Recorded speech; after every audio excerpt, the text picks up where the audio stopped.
खुशियों के रंगों में रंग जाए ये संसार, होली के उत्सव में हो रंगों की बौछार। दुखी न हो कोई कहीं भी जग में अब की बार, अपमान न हो किसी का सबका हो सत्कार। जय श्री कृष्ण, राधे राधे। कैसे हैं आप सभी? आशा करती हूँ आप सभी बहुत अच्छे होंगे। सनातन धर्म में फाल्गुन मास का विशेष स्थान है। यह महीना भगवान शिव, जिन्हें देवों के देवता माना जाता है, उनको समर्पित है। इस माह में महाशिवरात्रि का पर्व मनाया जाता है। इसके अलावा फाल्गुन पूर्णिमा के दिन होली का उत्सव भी मनाया जाता है। होली की शुरुआत फाल्गुन मास के शुक्ल पक्ष की द्वितीय तिथि से होती है, जिस दिन फुलेरा दौज का त्यौहार मनाया जाता है। इस साल 2025 में यह त्यौहार किस दिन मनाया जाएगा तथा इसका क्या महत्व है तथा इसकी एक पौराणिक कथा आज हम आपके लिए इस वीडियो में लेके आए हैं। तो आइए शुरू करते हैं। सबसे पहले जानते हैं फुलेरा दौज कब है। फाल्गुन मास के शुक्ल पक्ष की द्वितीय तिथि 1 मार्च 2025 को प्रातः 3:16 पर प्रारंभ होगी और यह 2 मार्च 2025 को 12:09 पर समाप्त होगी। इस प्रकार उदय तिथि के अनुसार 1 मार्च 2025 को फुलेरा दौज का पर्व मनाया जाएगा। फुलेरा दौज के अवसर पर शुभ योग साध्य योग भी बनेगा। आगे जान लेते हैं फुलेरा दौज के दिन पूजा करने की विधि क्या है। इस दिन प्रातः जल्दी उठकर स्नान और ध्यान करना आवश्यक है। इसके पश्चात सूर्य देव को जल अर्पित करना चाहिए। फिर घर के पूजा स्थल या किसी राधा कृष्ण मंदिर में जाकर जल से राधा कृष्ण का अभिषेक करना चाहिए। यदि हो सके तो चौकी पर राधा कृष्ण जी को स्थापित कर उन पर पुष्पों की वर्षा करनी चाहिए और दीप जलाना चाहिए। इसके उपरांत राधा कृष्ण के मंत्रों का जप और आरती करनी चाहिए। तत्पश्चात नैवेद्य, धूप, फल और अक्षत आदि का अर्पण करना चाहिए। माखन, मिश्री और खीर का भोग भी लगाया जा सकता है। अंत में प्रसाद का वितरण करके पूजा को समाप्त करना चाहिए। तो आगे हम लेके आए हैं आपके लिए फुलेरा दौज की पौराणिक कथा। तो आइए शुरू करते हैं। फुलेरा दौज की पौराणिक कथा के अनुसार व्यस्तता के कारण भगवान श्री कृष्ण कई दिनों से राधा जी से मिलने वृंदावन नहीं आ रहे थे। राधा के दुखी होने पर गोपियां भी श्री कृष्ण से रूठ गई थी। राधा के उदास होने के कारण मथुरा के वन सूखने लगे और पुष्प मुरझा गए।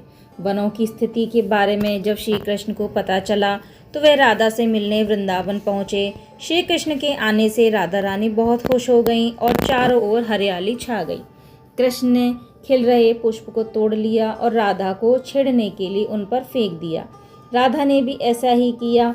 श्री कृष्ण के साथ किया गया यह सब देखकर वहाँ पर मौजूद गोपियाँ और ग्वालों ने भी एक दूसरे पर फूल बरसाने शुरू कर दिए। कहते हैं तभी से हर साल मथुरा वृंदावन में फूलों की होली खेली जाने लगी। इस दिन मथुरा और वृंदावन में सभी मंदिरों को फूलों से सजाया जाता है तथा फूलों की होली खेली जाती है।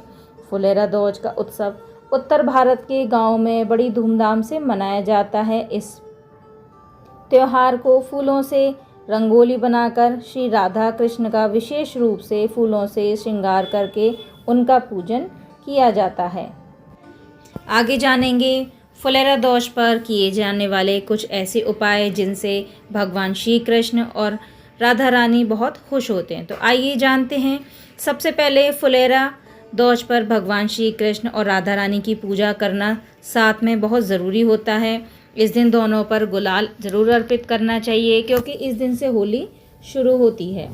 फुलेरा दौज पर राधा कृष्ण को जो गुलाल अर्पित किया जाता है, इस गुलाल को अपने पैरों में नहीं आने दें तथा इस दौज पर राधा कृष्ण को रंग बिरंगे फूल अर्पित करने से परस्पर प्यार बढ़ता है। इस दिन राधा कृष्ण के मंदिर में जाकर दर्शन ज़रूर कर लें। ऐसा करना बहुत शुभ माना जाता है।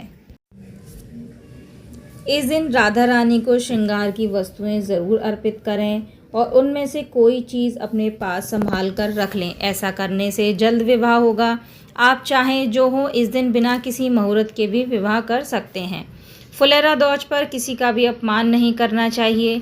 फुलेरा दौज पर सभी मांगलिक कार्य करें। गाय को भोजन कराने से शुभ फलों की प्राप्ति होती है और सभी दुख दूर हो जाते हैं। साथ ही इस दिन भूल कर भी मांसाहार ना करें। इस दिन शराब के सेवन से दूर रहना चाहिए तथा पूजा के बाद सात्विक भोजन ही ग्रहण करना चाहिए। गाय, मयूर और छोटी बछिया को ज़रूर आहार दें। दौज के दिन किसी की भी निंदा नहीं करनी चाहिए, किसी कृष्ण भक्त का अपमान भी नहीं करना चाहिए। इस दिन भगवान कृष्ण और राधा की पूजा करने से दाम्पत्य जीवन में मधुरता आती है और प्रेम बना रहता है। इस दिन अपने सोने के पलंग के नीचे की गंदगी साफ करके पलंग के चारों पैरों में गुलाबी धागा बांधें तथा सोने के लिए एक ही तकिए का प्रयोग करें। ढेर सारे तकिए उपयोग में नहीं लाएं।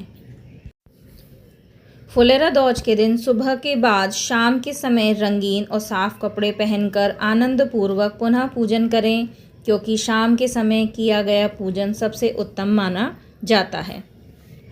तो दोस्तों, यह थी फुलेरा दौज से जुड़ी कुछ जानकारी, समय, तिथि तथा पौराणिक कथा। यदि ये कथा आपको पसंद आई हो, ये वीडियो आपको पसंद आई हो, तो अपनी फैमिली फ्रेंड्स के साथ ज़रूर शेयर करें और हाँ, हमें सब्सक्राइब करना ना भूलें। मैं मिलती हूँ आपको अगली वीडियो में। तब तक के लिए राधे राधे, हैप्पी होली।